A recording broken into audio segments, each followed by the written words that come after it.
Welcome sa Dries TV. Kung interesado ka sa ganitong news, huwag kalimutang isubscribe ang ating YouTube channel. Maraming salamat! Welcome back again sa ating YouTube channel mga kakimpaw, and sa update natin ito ang pag-uusapan natin ay tungkol sa mga importanteng kaganapan kina Kim and syempre kay Paula Avellino.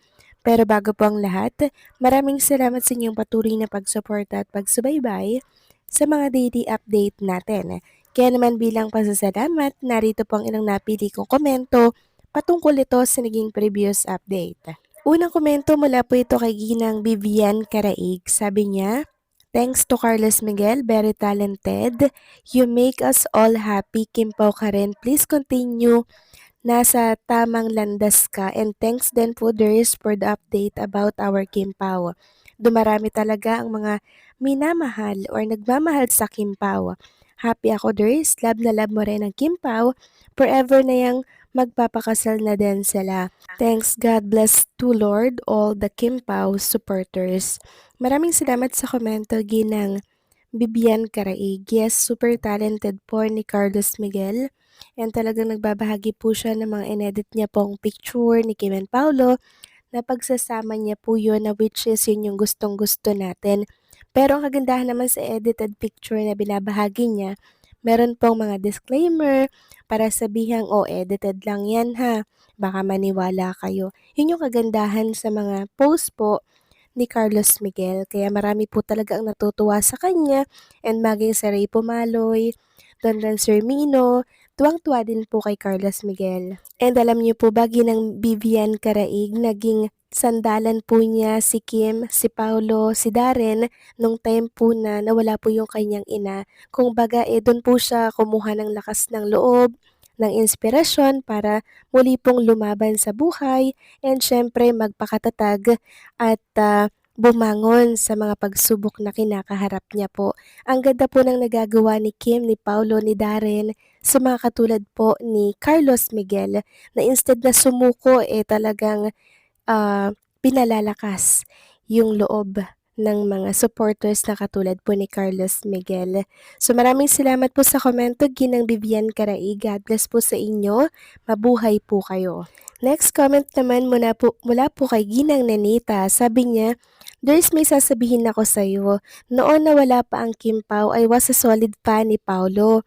Paulo goers kami, at syempre from starstruck na sumali siya, nagsubaybay na ako sa mga ganap niya at life niya. Ang ugali noon ni Paulo ay strikto. Kung may event siya sa bench, medyo maangas siya ang dating. Hindi siya mahilig magpa-interview, lalo na sa love life niya. Kung mayroon siyang promo sa movie niya, bihira lang. Wala siyang pake sa sasabihin niya, pero napakagwapo pa rin. At nang dumating na si Kim Cho sa buhay niya, ang laki ng kanyang pagbabago, Ders. Ang Paulo noon na matamlay, nonchalant at parang walang gana sa buhay, Ders na twist ang lahat dahil kay Kim. As a solid fan ni Paulo, amazing si Paulo ngayon. Binago niya lahat from personality niya, wala na siyang bisyo, at pati mga kilos niya, binago na niya. Nabago ang pananaw niya sa buhay, Dres. Masayang masaya ako sa life niya ngayon. Paulo is very poging-pogi na humble, smiling face na siya, at napaka-entertaining na niya. Smart na, magdamit. Alam ko nangyari yan lahat dahil kay Chinita. Kaya solid Kim Pao na ako ngayon. Ewan ko sa bashers, talaga ba sila? O nagtatanga-tangahan dahil sa pera? 100% si Paulo ang mas in love kay Kim. Prove ko yan sa mga sarili namin dahil isa kaming Paulo goers. Kim Pao is true, very real. Maraming salamat po sa pagpapatotoo, Ginang Ninita. Isa po pala kayo dati na 35 fans po ng isang Paula Avellino, at nakita niyo talaga yung pagbabago. Malaking pagbabago sa buhay ni Paula Avellino nung time na dumating si Chinita Princess, and ako din naniniwala ako na dahil yon kay Kim Chu, nahawaan po siya ng kakulitan, bubbly, masiyahing Chinita Princess, kaya ang laki po ng pinagbago ng isang Paula Avellino, meaning hulog po talaga ng langit si Kim Chu for Paulo kasi napabago niyang tunay si Paulo. Samantalang Maraming salamat po pala 'no sa inyong, komento ginang Ninita. God bless po and mabuhay kayo. So eto na nga, pag-usapan na natin ang mga balita po na nakalap natin sa araw na 'to ng Huwebes at unahin nating pag-usapan ang naging post ni Angela J.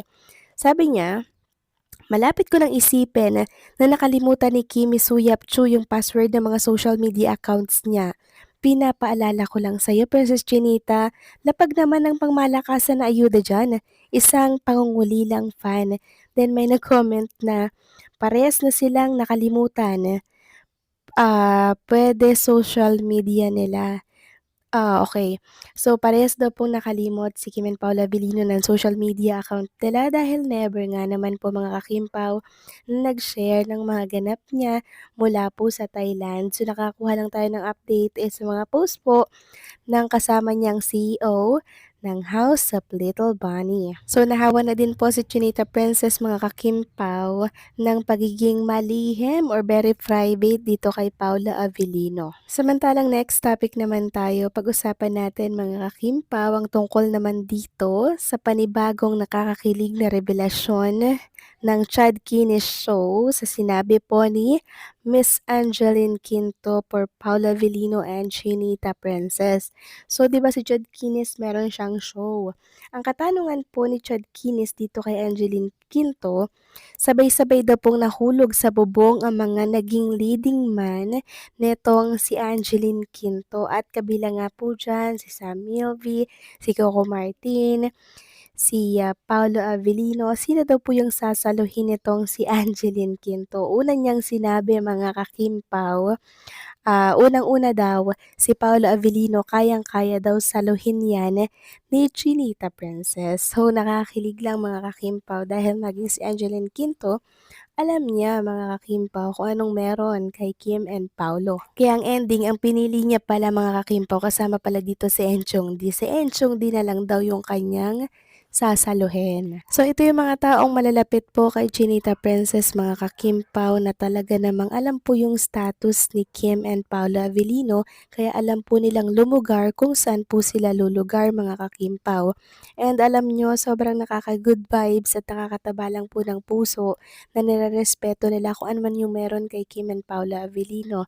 'Di ba, dun pa lang sa sinabi niyang unang-una, si Paula Avellino, kayang-kayang saluhin niya ni Chinita Princess. Ibig sabihin dun pa lang yung may karapatan ang dapat sumalo diyan at hindi ako. Sobrang good vibes talaga ng show nitong si Chad Kinis, mga kakimpaw.